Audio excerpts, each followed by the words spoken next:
Hai semuanya, kembali lagi di channel Portal Edukasi. Pada kesempatan kali ini kita akan membahas rangkuman materi bahasa Indonesia kelas 8 bab 5, yaitu tentang teks eksplanasi. Teks eksplanasi adalah teks yang menjelaskan tentang hubungan peristiwa atau proses terjadinya sesuatu. Nah, teks eksplanasi itu memiliki ciri-ciri sebagai berikut. Terdiri atas paragraf-paragraf.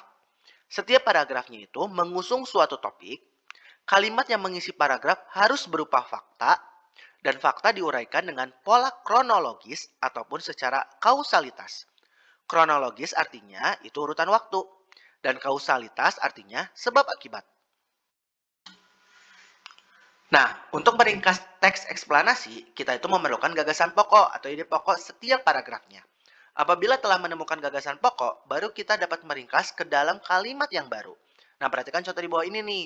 Di situ kalian bisa lihat ada yang dicetak tebal dan di garis bawah. Itu adalah gagasan umumnya. Agar memudahkan kalian dalam mencari gagasan pokok, berikut ini letak gagasan pokok dalam setiap paragraf. Biasanya ada di awal paragraf, di akhir paragraf, ataupun di awal dan di akhir paragraf. Admin kasih bocoran sedikit ya, biasanya gagasan umum atau gagasan pokok atau ide utama atau gagasan utama, itu semua sama aja, biasanya ada di awal paragraf. Lebih spesifiknya, itu ada di awal kalimat sampai titik pertama, itu menjadi ide pokoknya. Gimana? Gampang kan? Berikutnya, kita membahas tentang isi teks eksplanasi. Berdasarkan isinya, teks eksplanasi itu menjelaskan suatu proses atau berupa rangkaian suatu fenomena atau kejadian, baik itu berkaitan dengan alam, sosial, ataupun budaya. Kita bisa lihat di sini ada berkaitan dengan alam, sosial, ataupun budaya. Jadi, dalam teks eksplanasi, isu yang diangkat itu harus berupa fakta. Dalam pemaparannya, teks tersebut mungkin berupa jawaban dari pertanyaan mengapa atau bagaimana. Apabila jawaban dari pertanyaannya mengapa, maka uraiannya akan bersifat kausalitas. Sedangkan apabila jawaban dari pertanyaan bagaimana, maka uraiannya akan bersifat kronologis. Nah, kita selanjutnya adalah struktur teks eksplanasi. Struktur teks eksplanasi yaitu pengenalan fenomena, rangkaian peristiwa, dan ulasan. Urutan ini tidak boleh diacak atau tidak boleh diubah susunannya.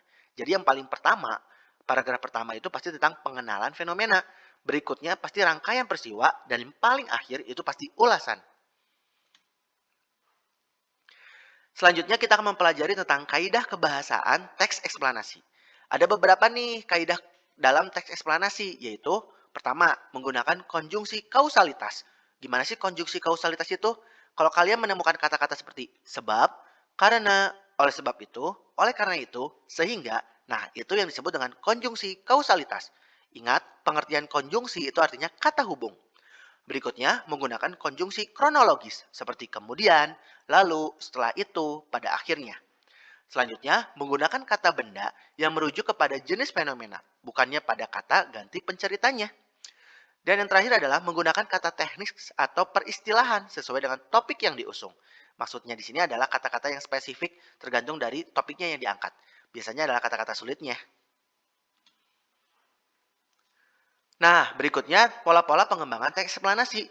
Teks eksplanasi itu dapat disusun dengan berbagai pola, biasanya itu dengan pola kronologis ataupun kausalitas. Kedua pola tersebut saling melengkapi. Namun mungkin juga diselingi pola lain seperti pola definisi, ilustrasi, dan umum khusus. Selanjutnya, langkah-langkah menulis teks eksplanasi. Apabila kita ingin membuat sebuah teks eksplanasi, ada langkah-langkahnya nih. Yang pertama, menentukan topik atau suatu kejadian yang menarik, dikuasai, dan aktual. Kenapa harus dikuasai dan menarik? Dikuasai agar kalian gampang untuk menjabarkannya. Menarik juga agar menarik perhatian pembaca. Dan aktual artinya harus terpercaya. Berikutnya adalah menyusun kerangka teks, yakni dengan mengembangkan topik utama ke dalam rincian topik yang lebih spesifik. Selanjutnya, mengumpulkan bahan berupa fakta atau pendapat ahli terkait dengan kejadian yang dituliskan dari beberapa sumber. Ingat bahwa teks eksplanasi itu harus menyantumkan fakta-fakta. Kemudian, mengembangkan kerangka yang telah disusun menjadi teks eksplanasi yang lengkap dan utuh. Nah, ya mungkin untuk kali ini cukup sekian. Terima kasih telah menyimak video pembelajaran hingga selesai ya.